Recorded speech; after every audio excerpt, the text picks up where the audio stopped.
Assalamualaikum warahmatullahi wabarakatuh. Perkenalkan, nama saya Hasanuddin. Saya bertugas di SMKN 1 Lemasuki, Kabupaten Majalengka sebagai guru matematika.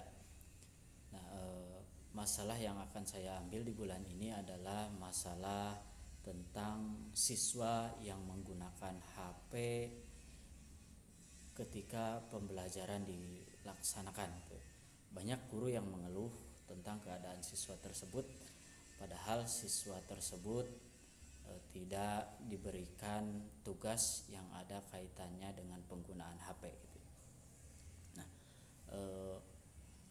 masalah tersebut saya kasih solusi, yaitu berupa penyediaan wadah. Sekolah harus bisa menyediakan wadah untuk menyimpan HP tersebut. Wadah tersebut disimpan di meja guru paling depan. Nah, ketika pembelajaran akan dimulai, guru menyuruh siswanya untuk mengumpulkan HP tersebut di wadah yang sudah disediakan. Nah, kemudian siswa boleh menggunakan HP ketika jam istirahat atau saat pembelajaran, tetapi guru yang bersangkutan yang menyuruh untuk menunjang pembelajaran yang sedang dilaksanakan.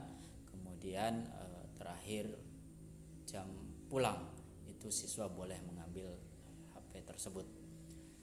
Kemudian bagi siswa yang melanggar peraturan tersebut atau dia menggunakan HP ketika jam pembelajaran dilaksanakan, itu guru boleh mengambil HP tersebut, kemudian HP-nya disimpan di BK. Kemudian HP tersebut boleh diambil hanya oleh orang tua siswa, sehingga orang tua siswa bisa mengetahui keadaan anaknya ketika pembelajaran yang sedang dilaksanakan di sekolah gitu ya. Sehingga ketika di rumah orang tua tersebut bisa memberikan pengarahan kepada siswa supaya tidak melakukan pelanggaran tersebut. Mungkin itu solusi dari saya. Akhirul kalam, wabillahi taufiq wal hidayah. Wassalamualaikum warahmatullahi wabarakatuh.